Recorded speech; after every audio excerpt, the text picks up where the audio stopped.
bem-vindos a mais um vídeo aqui do canal. Dessa vez nós vamos resolver a prova do SIS 2017, tudo bem? Então, me sigam lá no @professor.victorrosa para vocês saberem quando vai sair vídeos novos e quando esse daqui vai sair também, que eu ainda vou editar, né? Então, vamos lá, começar pela questão 45. Ela fala o seguinte: em testes de resistência a quedas. Então vamos lá começar pela questão 45. Ela fala o seguinte: em testes de resistência a quedas, controles remotos são soltos em queda livre. E aqui ele já começa dando uma dica pra gente. Ele fala aqui: são soltos em queda livre. O que isso daqui lembra pra gente?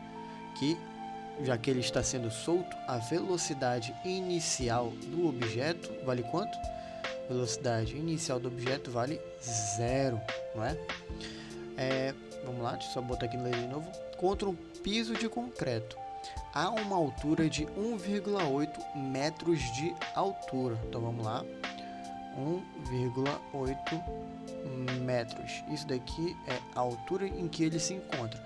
Considerando desprezível a resistência do ar e sendo a aceleração da gravidade 10 metros por segundo ao quadrado, então ele fala aqui G é igual a 10 metros por segundo ao quadrado. Deixa eu só ajeitar isso daqui, senão vai ficar feio.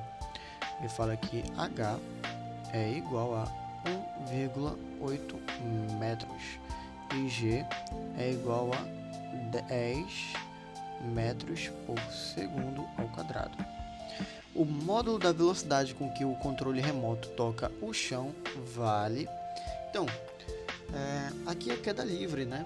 A gente sabe que queda livre foi formulado pelo Galileu Galilei há muito tempo atrás, e então a gente consegue calcular a velocidade que o objeto adquire nessa queda através de uma multiplicação, né? V é igual a G vezes T, considerando que ele está sendo solto, né? Por isso que a gente considera a velocidade inicial sendo nula, porque a princípio essa equação é a da velocidade, né, em função do tempo, V0 mais GT. Então a gente considera isso daqui sendo zero, sobra só isso daqui pra gente. No entanto, aqui ele não fala pra gente o tempo em que ele demora para cair. Então aqui a gente já consegue perceber uma outra coisa que vai acabar atrapalhando a gente, né? O tempo. Mas como eu não quero demorar muito numa prova do SIS, eu tenho que aproveitar o máximo de tempo possível. Vamos analisar um pouquinho mais. Aqui eu já determinei todas as minhas informações, correto? Todas as minhas informações.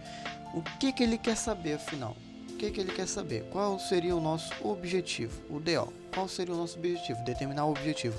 Ele quer saber a velocidade final em que ele chega até o solo, correto? Então, para a gente entender isso um pouquinho melhor, vamos fazer o seguinte: vamos desenhar o que está acontecendo aqui. Vamos lá, vou fazer aqui um controle remoto. Controle remoto bem aqui. Cadê? Tá muito fino isso. Um controle remoto. O controle remoto está sendo solto de uma altura H, não é? Aí o que eu faço? Daqui vai ser a altura em que o controle remoto se encontra até o solo. A altura que ele se encontra até o solo. E ele fala o seguinte: ele se encontra numa altura de 1,8 metros, correto? 1,8 metros. A velocidade inicial dele também é nula. Velocidade inicial é igual a 0. E ele tem uma altura a percorrer igual a 1,8 metros. Deixa eu vir aqui. É que 1,8 metros. O que a gente considera aqui? Eu vou considerar a seguinte coisa: o meu objeto ele está sendo solto, então a velocidade inicial dele é nula. E o ponto de partida do objeto, vamos supor que ele está aqui em cima no parapeito de um prédio, eu vou adotar essa altura aqui como sendo minha altura inicial, e eu digo que essa altura vale 0. E daqui dessa altura 0 até o solo vale 1,8 metros, tudo bem? Então, tudo bem. Já aqui seria caso você quisesse descobrir o tempo. Mas como eu já falei que a gente tem que economizar tempo, a gente pode usar a seguinte equação. equação conhecida como Torricelli, não é? Torricelli?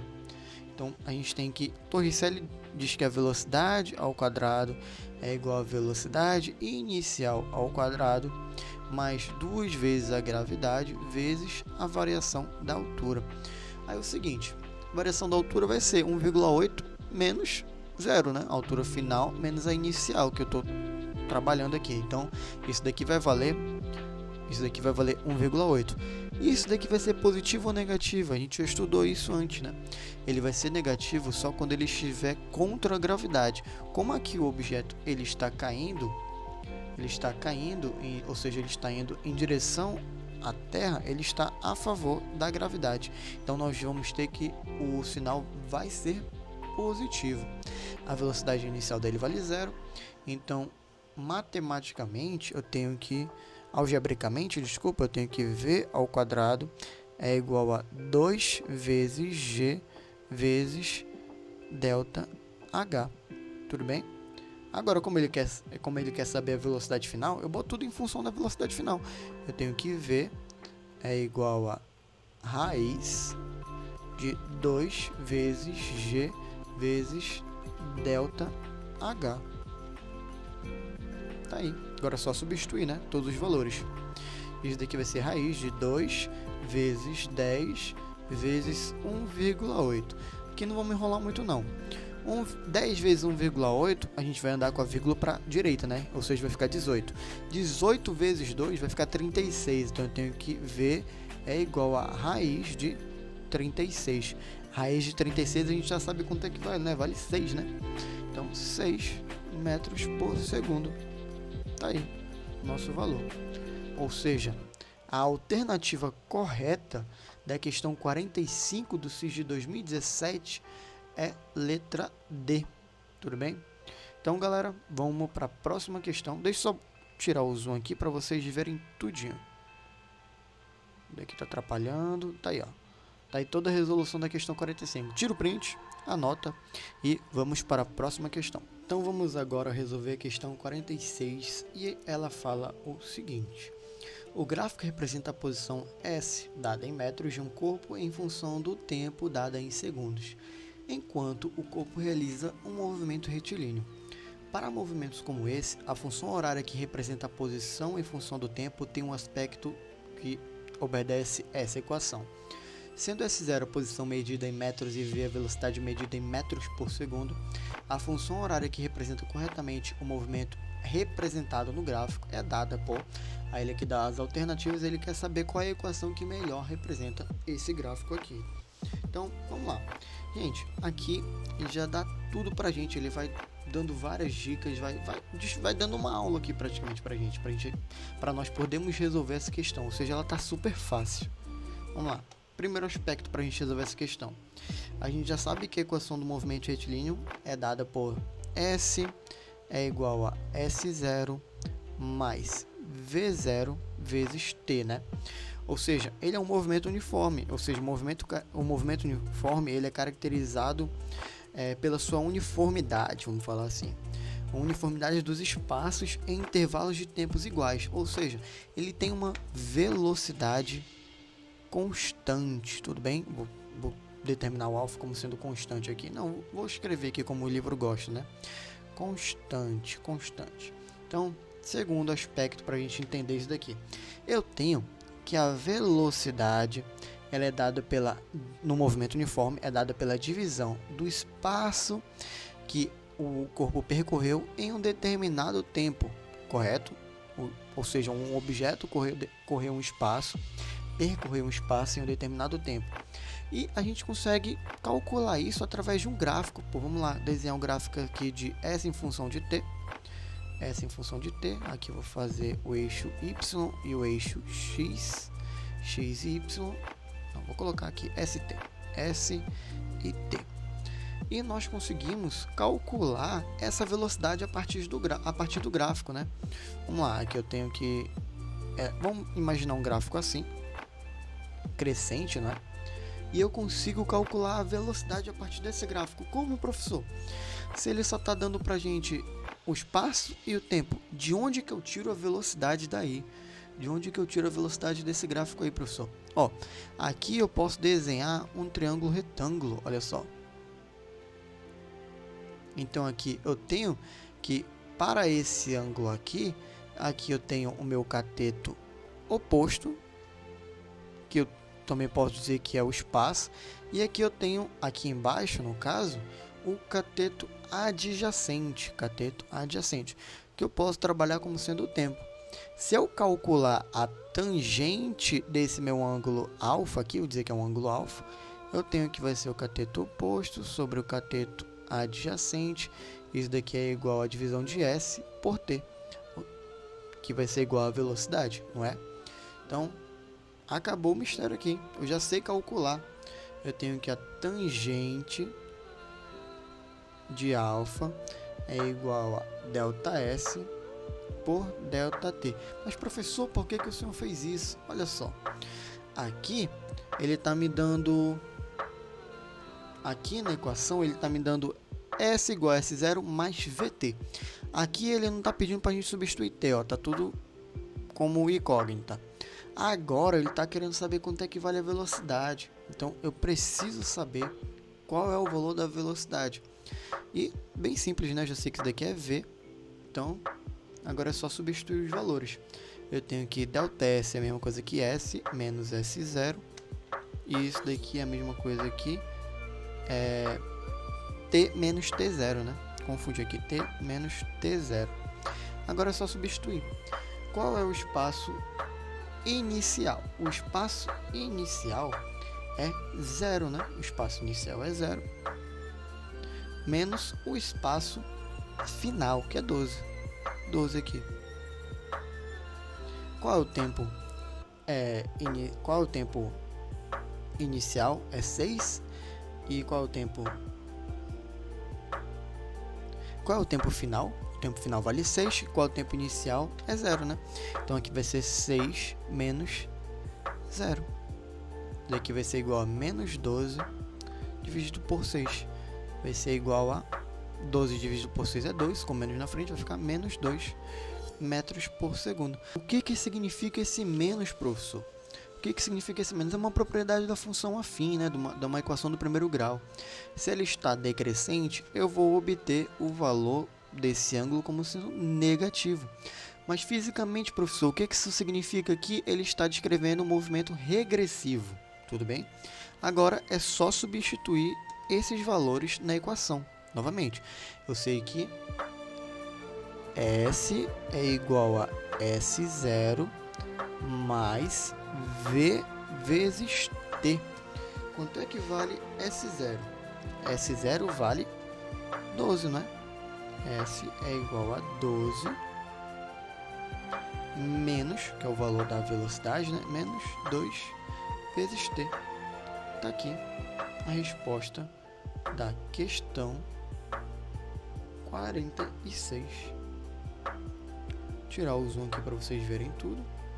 Tira um print aí e vamos para a próxima questão. Vamos lá para a questão 47 agora, tudo bem? Ela fala o seguinte: uma pessoa retira um saco de arroz de uma sacola que está no chão e deposita no alto de uma prateleira. No final desse procedimento, comparado com o momento inicial para o saco de arroz, a energia mecânica vale, a energia potencial gravitacional vale e a energia cinética vale. As expressões que completam corretamente as lacunas na ordem em que aparecem são ela que dá as alternativas. Vamos lá, vamos tentar explicar isso daqui bem, tá? Ó, para fazer essa questão, a gente precisa saber os tipos de energia que aparecem na física, tá? Na física 1 em si. Ou seja, são 3 os tipos, tudo bem? Até que ele fala aqui, né? Que seriam a energia cinética, ela é dada pela equação massa vezes a velocidade ao quadrado dividido por 2. A segunda, não é necessariamente essa ordem, tá? Tô só ordenando aqui para você entender melhor. Energia potencial, que é dada pela multiplicação do peso. O peso é dado pela massa vezes a gravidade vezes a altura, que é associado à altura, né? Vamos lá, ela é associada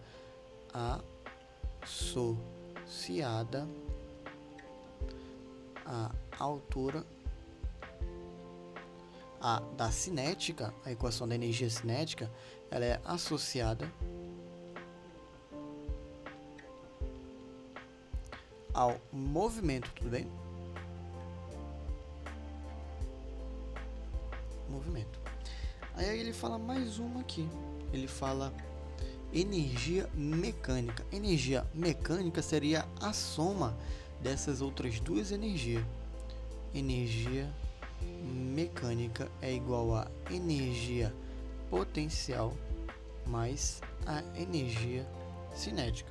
Então, tendo em vista que energia cinética está associada ao movimento, energia potencial está associada à altura, qual seria a alternativa para essa questão? Vou logo dizer aqui para você que a alternativa seria a alternativa D. Mas professor, por quê? Ele fala o seguinte, ó. No final de um procedimento, comparado com o momento inicial para o saco de arroz, a energia mecânica vale o quê? O que aconteceu com ela? Aumentou ou diminuiu? Aumentou, né? Porque a energia mecânica ela é dada pela soma da energia cinética com a potencial. Como eu estou elevando o saco de arroz comparado ao nível do chão, aqui está o chão e aqui está a prateleira, ó. E aqui está a prateleira. Concorda comigo que eu estou elevando a uma determinada altura o saco de arroz? O saco de altura, tá? Não é arroz, não, altura.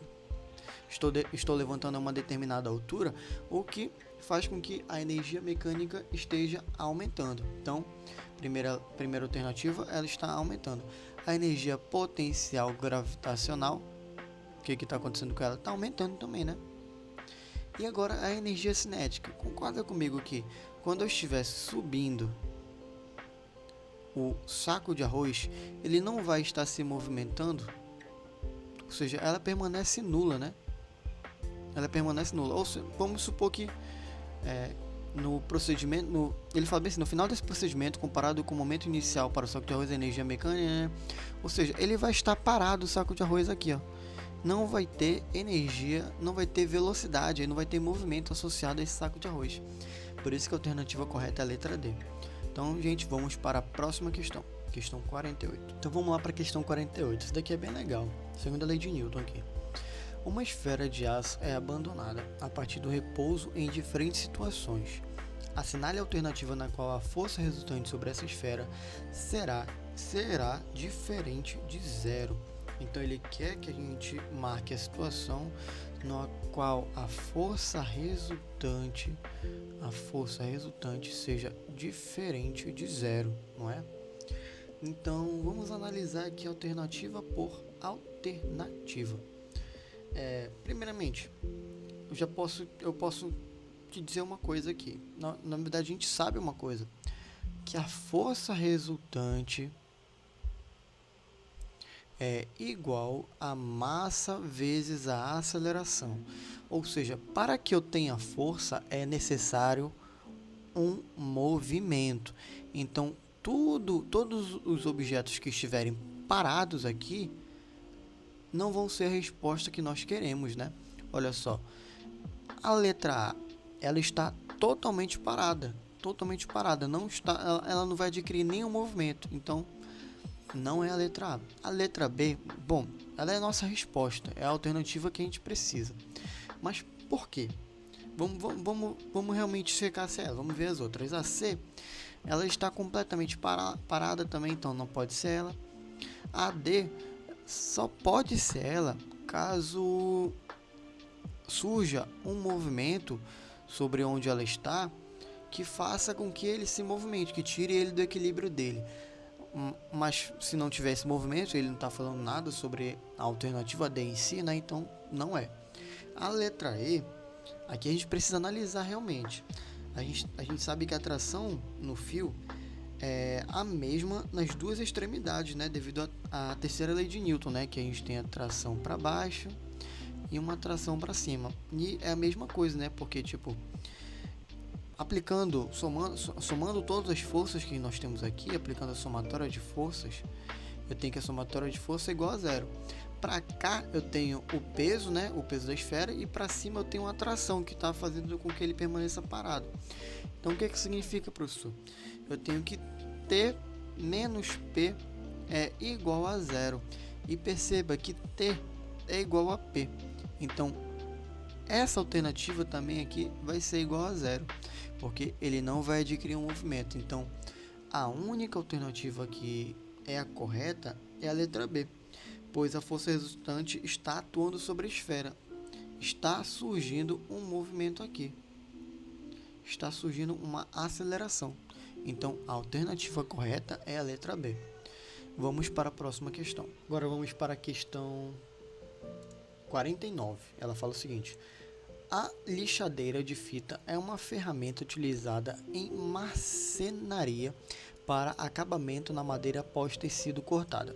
É constituída por 2 cilindros que mantêm tensa uma fita coberta com material abrasivo. Um desses cilindros gira livremente em seu eixo, enquanto o outro tem seu eixo conectado a uma polia A, que se conecta por meio de uma correia montada cruzada a uma polia B, presa a um motor elétrico, conforme a figura 1. E aqui ele dá a figura 1 para a gente. Aqui a gente tem um ponto P, a lixa, a polia da esquerda, a polia da direita, o sentido de rotação da polia e aqui a correia cruzada. Na figura 2 aqui, ele vai falar sobre a figura 2 aqui agora. Se a polia do motor, polia B, for trocada por outra de diâmetro maior e a correia for montada sem ser cruzada, como mostra a figura 2, o ponto P, indicado na figura, terá sua velocidade linear relativamente à montagem original. Ou seja, ele quer saber se ela vai ser menor, igual ou maior. E o sentido que o ponto P vai adquirir com essa troca de correia, né? Se ele vai descruzar a correia. Então vamos analisar aí, ó. Primeiramente, o que eu preciso saber para fazer essa questão aqui?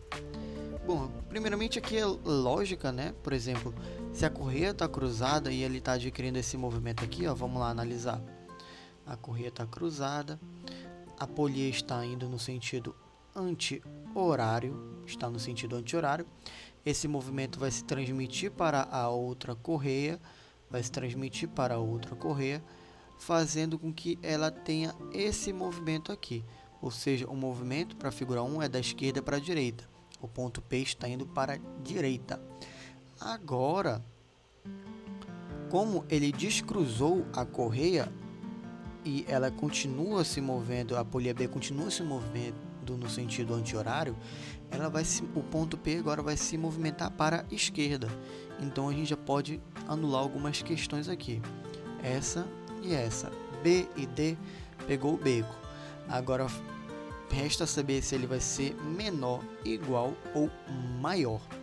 E para a gente saber disso, a gente precisa saber que o raio das engrenagens está associado ao número de dentes. Ou seja, quanto maior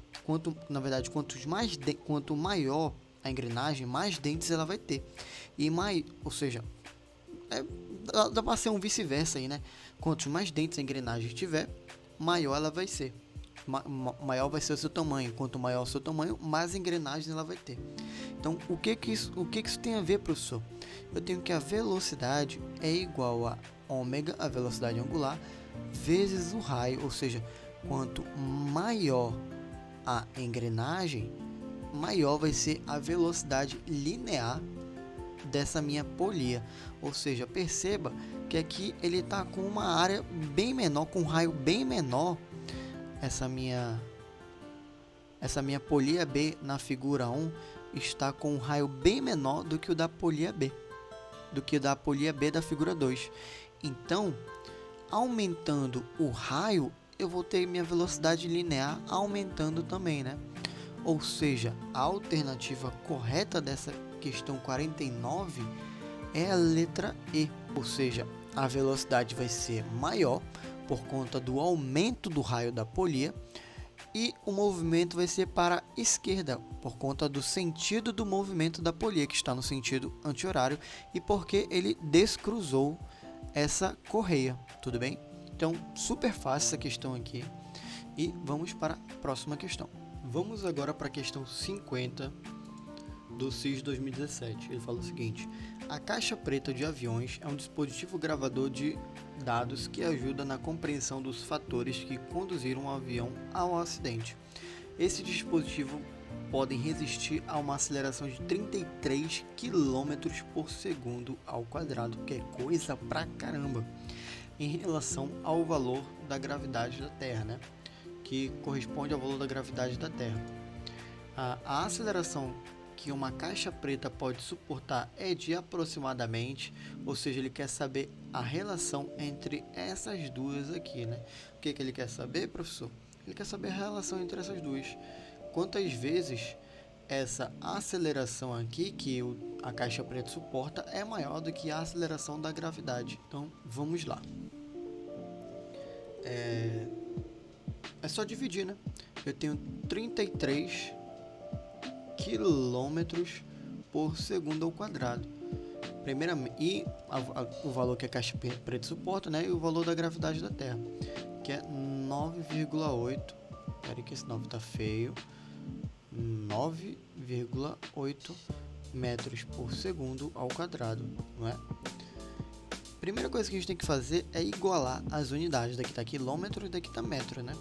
33 quilômetros para metro fica 33 mil metros por segundo ao quadrado.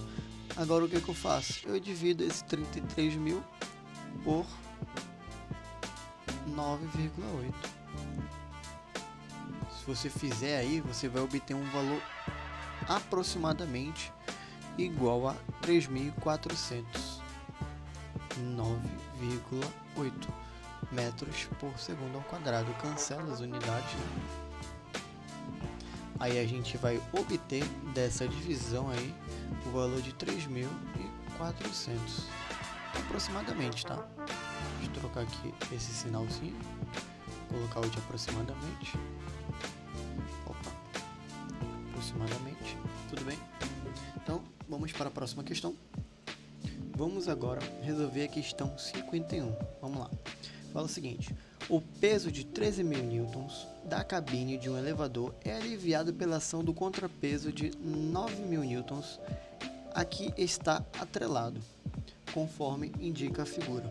Quando a cabine desce até o fundo do poço e está livre da ação do motor, sua base toca uma grande mola que é comprimida, encolhendo-se 5 centímetros.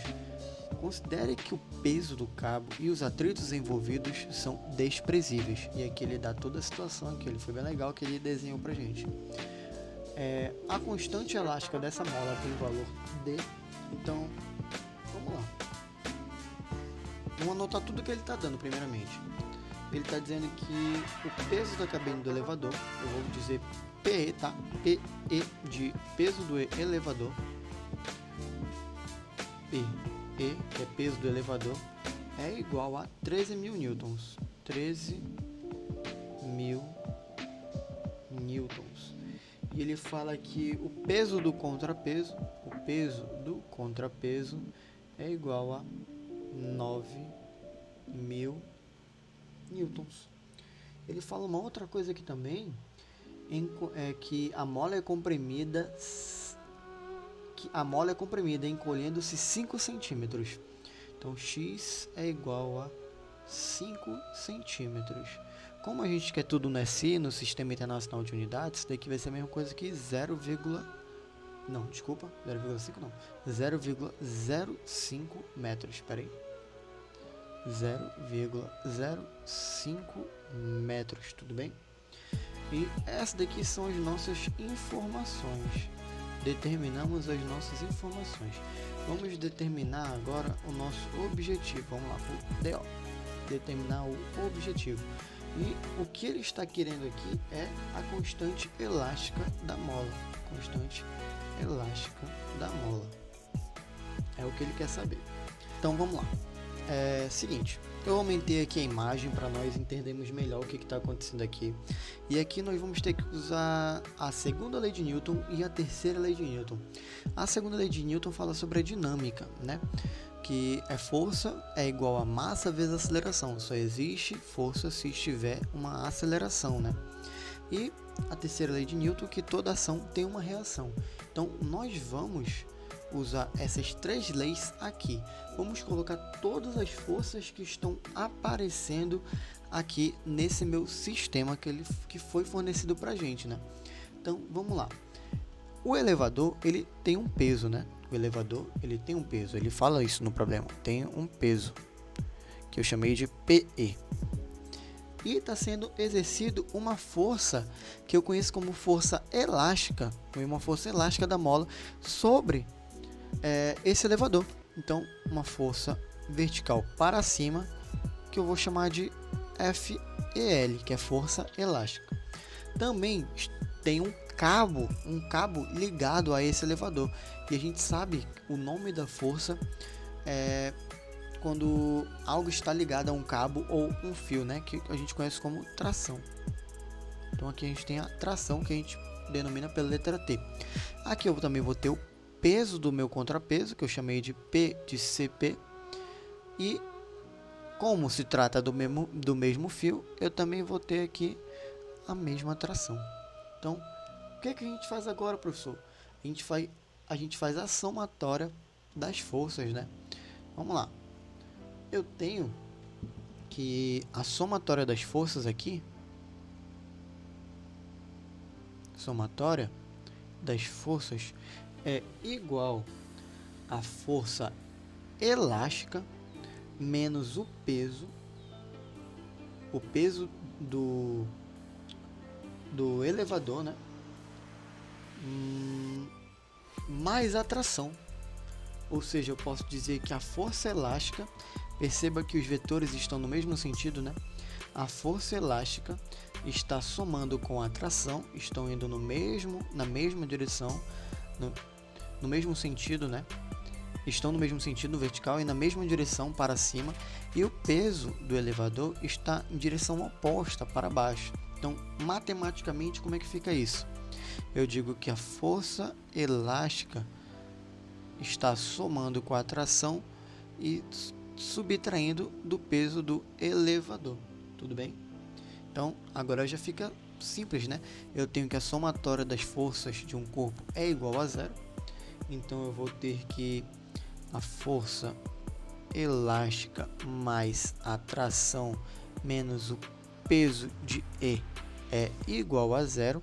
Como ele está querendo saber a constante elástica da mola, eu vou desmembrar isso daqui. Eu tenho que a força elástica, essa equação aqui, ela aparece da seguinte maneira para mim. Força elástica é igual a constante elástica da mola vezes o quanto ela distorceu, né? Então, vai ficar da seguinte maneira. K vezes X é igual ao peso de B menos a tração. Então, eu tenho que K é igual a peso de B menos a tração dividido por X. Tudo bem? Agora é só substituir tudo que foi fornecido para a gente. Mas, professor, quanto é que vale a tração? Quanto é que vale a tração? Ele não disse nada de tração para a gente. Vamos lá, analisar aqui. Como se trata do mesmo fio, a tração é a mesma para todo o fio. E como é que eu calculo a tração? O contrapeso acaba ajudando a gente, né? Vamos analisar a segunda lei de Newton aqui para o contrapeso. Como é que a gente faz isso? Eu tenho que eles estão em sentidos opostos, né? Em sentidos opostos, um está para cima e outro está, a tração está para cima e o peso de C está para baixo, o peso do contrapeso está para baixo. Então, isso significa o que, professor? Que, pela segunda lei de Newton, eu tenho que a tração é igual ao peso, pois ambos obedecem à segunda lei de Newton. Então, quanto é que vale a tração? A tração vale o peso do contrapeso. Tudo bem? Então, a tração tem o mesmo valor para todo o fio do contrapeso aqui. A tração tem o mesmo valor do contrapeso para todo o fio, desculpa. A tração tem o mesmo valor do contrapeso para todo o fio. Agora ficou correto. Então eu digo que K, levando em consideração que T é igual ao peso do contrapeso, eu digo que K é igual ao peso de B menos o peso do contrapeso dividido por X. Então, quanto é que vale K, gente?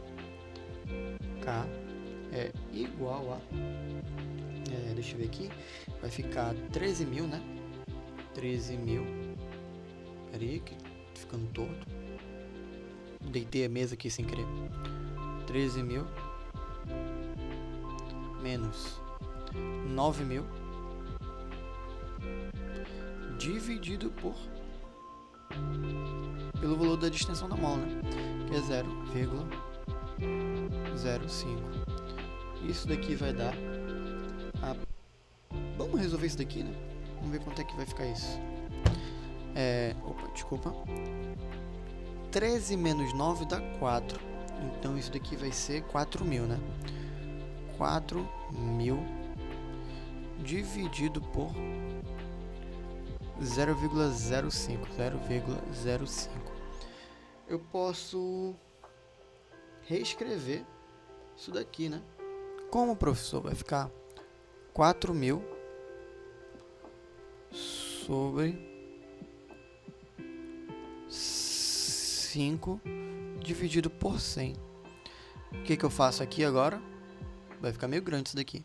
Daqui vai ser igual a... Repete o primeiro e multiplica pelo inverso do segundo. O 100 está embaixo, vai para cima. E o 5 vai para baixo. Fica isso daí. Isso daqui vai dar... Vamos lá.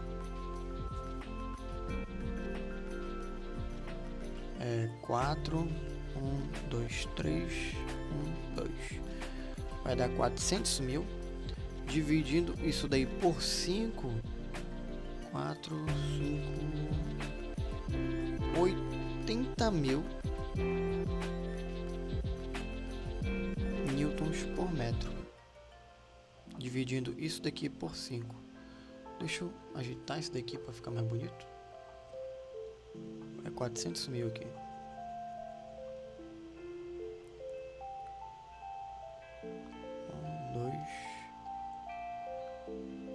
Dividido por 5 dá 80.000.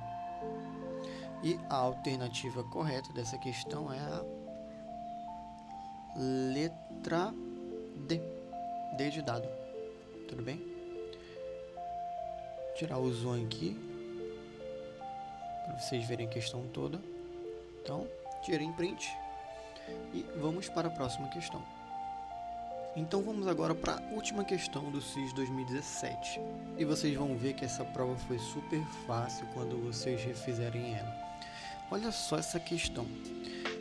Considere dois corpos esféricos e pequenos de massas M1 e M2, separados entre si por uma distância D.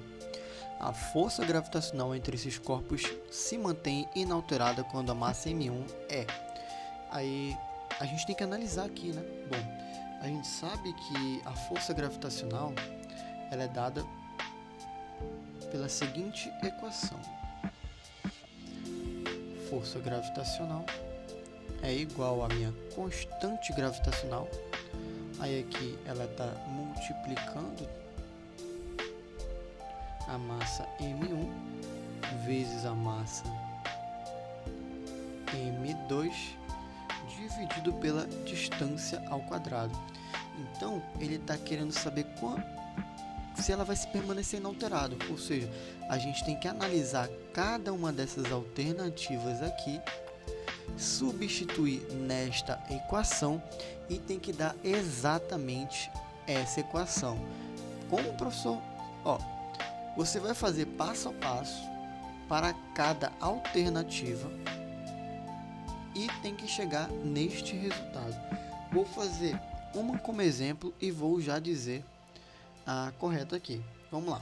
Vamos começar pela letra A. A gente vai checar se ela está correta. Letra A aqui. Se mantém inalterado quando a massa M1 é mantida, a massa M2 é duplicada e os corpos são afastados o dobro da distância. Ou seja, M1 vai permanecer a mesma coisa, eu vou ter a massa M2 duplicada e eu vou ter duas vezes essa distância ao quadrado, ou seja, vai ser 2D ao quadrado. Agora eu vou substituir isso na equação. Eu tenho que f de g é igual a g vezes m1 vezes 2m2 dividido por 2d, isso daqui ao quadrado. Agora é só resolver, mais nada. Então aqui vai dar quanto? Eu vou ter, vai ficar g 2g vezes, peraí, vai ficar confuso assim, só deixar como g mesmo, igual a g vezes 2m1 vezes m2 dividido por, vai ficar 2 ao quadrado dá 4, d ao quadrado dá d elevado ao quadrado dá d ao quadrado, vai ficar 4d ao quadrado. Agora é só simplificar, isso daqui vai ficar quanto? Isso daqui vai ser igual a g vezes m1 vezes m2 dividido por 2d ao quadrado. Tá a mesma coisa? Esta equação é igual a esta? Não, né? Então você teria que fazer processo em processo, teria que seguir esses passos aqui para cada alternativa para poder descobrir que a resposta correta da questão 52 é a letra C. Vamos lá resolver isso daqui? Vamos lá ver realmente se ela é a correta, checando agora para a letra C. Vou até fazer de vermelho mesmo para dizer que ela é correta. C. Ele diz que M1 é duplicado, a M2 é duplicado, 2M2, e os corpos são afastados o dobro da distância, então vai ser 2D, isso daqui elevado ao quadrado. É que a gente já percebe que vai ser exatamente isso, né? Olha só, isso daqui vai ser F é igual a G vezes 2M1 vezes 2M2 dividido por 2D elevado ao quadrado. Isso daqui vai ser 4, vai ser G 4M1 M2 vezes M1 vezes M2 dividido por 4D ao quadrado.